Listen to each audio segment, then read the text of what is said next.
Mjekët dhe personeli shëndetësor i qendrës shëndetësore Mamuras janë mbledhur këtë të hënë në protest para institucionit ku ushtrojnë detyrën, për të shprehur shqetësimin e tyre lidhur me hetimin e nisur ndaj mjekes Anila Leshi, pas ngjarjes së rëndë të ndodhur disa ditë më parë në fushë Mamuras. Gjatë deklaratës së tyre, bluzat e bardha u shprehën në mbrojtje të kolegës së tyre, duke theksuar se ajo ka vepruar në përputhje me ligjin dhe procedurat mjekësore në fuqi gjatë plotësimit të dokumentacionit përkatës. Në emër të stafit mjekësor foli mjeku Ardian Doçi, i cili kërkoi që rasti të trajtohet me profesionalizëm dhe objektivitet nga organet hetimore, ndërsa theksoi se personeli shëndetësor duhet të ushtrojë detyrën pa u ndjerë i cënuar nga situata që nuk varen prej tyre.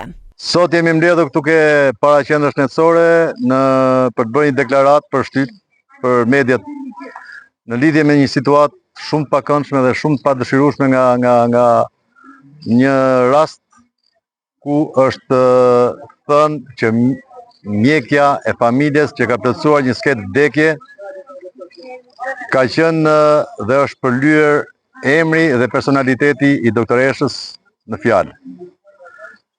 Në një rast konkret kur bëhet fjalë për një rast vdekje, për plotësimin e një skete vdekje, bëhet fjalë domosdoshmë që aty gjithmonë shihet historiku i smundjes.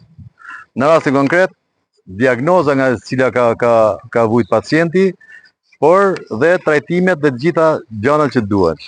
Dhe këtu nxjerr dhe shkakun e përfundimtar të vdekjes pacientit. Ne jemi sot solidarizuar të gjithë bashkë me komunitetin dhe të gjithë njerëzit, sepse japim një kontribut të tillë në të mirën e këtij populli dhe në përmirësimin e shëndetit të këtyre njerëzve.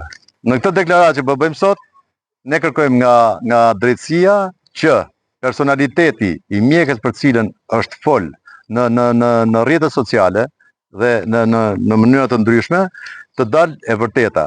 Dhe kërkojmë që mos përlyhet fare jo mjekja, pas një nga ne. Këtu kemi deklaratën e familjarit, djalit viktimës, që deklarojnë që nëna ka vdek për arsye shëndetësore, jo nga dhuna.